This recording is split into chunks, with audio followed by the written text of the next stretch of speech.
그렇기 때문에 여러분들께서 웬만한 경우에는 사실 중고거래를 하는 것을 저는 추천을 못 드리겠고요. 그리고 만약에 중고거래를 정말로 해야 되는데 동토가 좀 걱정이 된다 라고 할 시에는 물건이 집 안으로 들어오기 전에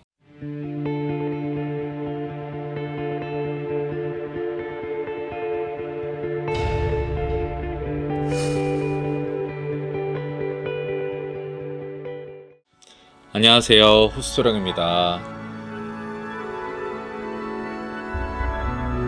선생님 안녕하세요. 안녕하세요. 선생님께서는 중고거래 하시나요? 잘 안 합니다. 아무래도 무당이시다 보니까 네. 타인이 쓰던 물건들을 이제 잘 안 들으시겠죠. 근데 이제 일반 사람들이 중고거래를 이제 하다가 임금 왕자가 써 있는 어떤 비방이 담겨 있는 어떤 네. 이런 것들을 받았을 때 이것을 어떻게 해야 될까요?라고 하시는 분들도 계시다고.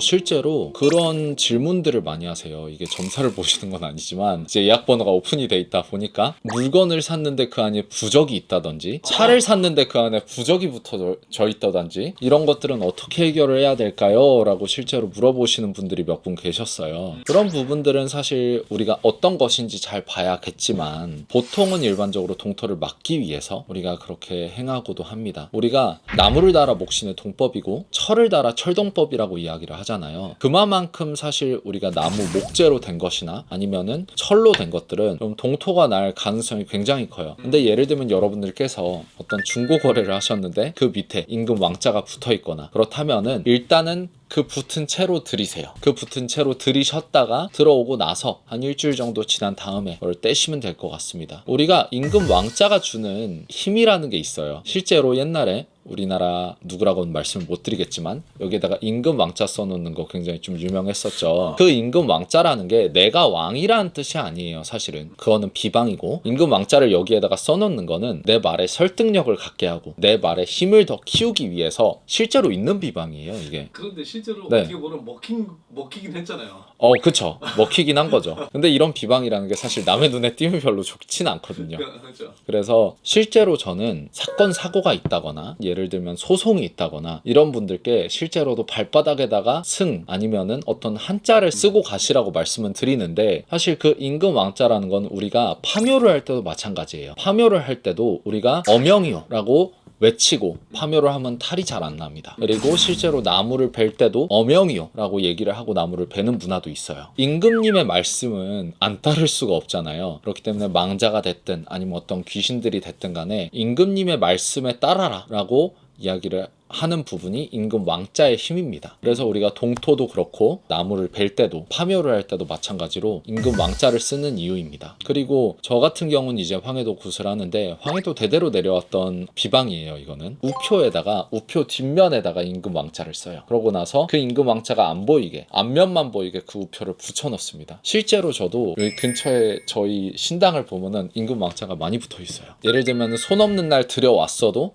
그게 너무 큰 목재라든지 이럴 경우에는 혹시 모를 동토를 예방하기 위해서 임금 왕자를 우표 뒤에다가 써서 우표를 붙이곤 합니다. 그래서 여러분들께서 뭐를 샀는데 뭐 부적이 있어요, 뭐를 샀는데 어떤 것들이 있어요, 대부분의 이런 물건에 따라드는 부적이나 비방들은 동토를 예방하기 위해서 하는 것이므로 여러분들께서 너무 걱정은 안 하셔도 될 것 같습니다. 이 얘기가 참 이게 민감할 수도 있는데 네. 왜 이제 우리가 중고거래 네. 저도 이제 그런 명품 거래 네, 것들도 많이 해봤거든요. 중고 명품 거래를 이렇게 하다 보면 그런 말이 있다고 하더라고요. 꼭 진옥이나 네. 망자 물건들 태울 것들 이제 갖고 오라 그러면 네. 명품은 이제 안 갖고 오는. 맞아요. 그러면 이제 그 망자가 생전에 망자가 입었던 옷들이 중고 거래에 나오게 돼 있거든요. 그걸 이제 분간하기 어렵다 보니까. 분간하기 굉장히 어렵죠. 네. 그러다 보니까 뭔가 좀 그런 임금 망자가 좀 도움이 될까요? 실제로 이제 어떤 망자의 물건에는 따라드는 상문이라는 게 있어요. 근데 그 임금 왕자도 분명히 도움은 되겠지만 저는 사실 그런 의문이 드네요. 그 임금 왕자를 뭐 어디에다가 새길 거예요? 옷에다가? 뭐 안쪽 뼈에다가 뭐 이렇게 많이 뭐 부적 같은 거 넣고 다니고. 그럼 괜찮죠. 그러면 괜찮은데 사실 굳이 그런 것들을 감수해 가면서까지 어떤 중고 거래를 해야 될까라는 생각은 있습니다. 그렇기 때문에 여러분들께서 웬만한 경우에는 사실 중고 거래를 하는 것을 저는 추천을 못 드리겠고요. 그리고 만약에 중고 거래를 정말로 해야 되는데 동토가 좀 걱정이 된다라고 할 시에는 물건이 집 안으로 들어오기 전에 밖에서 임금 왕자를 써서 붙이세요. 그러면은 집에 들어오고 나면은 편안해질 겁니다. 별 탈이 없는 게 편안한 거예요. 아무 일도 안 일어나면 좋은 거죠. 맞아요. 예를 들면은 그게 들어왔는데 갑자기 집에 우환이 생기거나 누가 아프다거나 이런 경우들도 있기 때문에 조심하셔야 되고, 실제로 저에게 구슬하셨던 분들 중에서 그런 분이 계셨어요. 이제 아버지께서 너무 아프셔서 구슬하신 건데, 구슬하면서 이제 신을 실어서 공수를 내는데 집안에 뭘 그렇게 많이 들였냐는 거예요. 그랬더니 아버지 취미가 어디서 고철물 버리신 거 있으면 그거 주워오시고, 쓸만한데 이래서 그거 주워오시고 이러셨다가 갑자기 그 동토 바람으로 인해서 쓰러지신 거거든요. 그런 바람만 잘 잡아도